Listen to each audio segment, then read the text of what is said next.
Welcome to Fifth Gear Automotive Argyle. Walls are up and the building's taking shape. And yes, that big Fifth Gear Automotive sign out front is already in place, so you definitely won't miss us when we open. Pow, pow, pow, pow. Enjoy this nice view of the shop as we circle around in the back. This wide parking lot you see here will soon be filled with customer vehicles and daily action. Heading inside, this will be our main lobby, bright open and surrounded by large window walls to welcome our guests. Here is the customer lounge, comfortable seating, TV, fresh coffee, snacks, and of course its own restroom. All coming soon. And back in the lobby, see even more of those glass wall panels coming together. Over here is gonna be our storage room.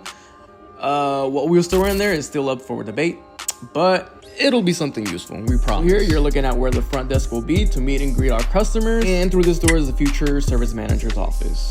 And now into the shop. Boom.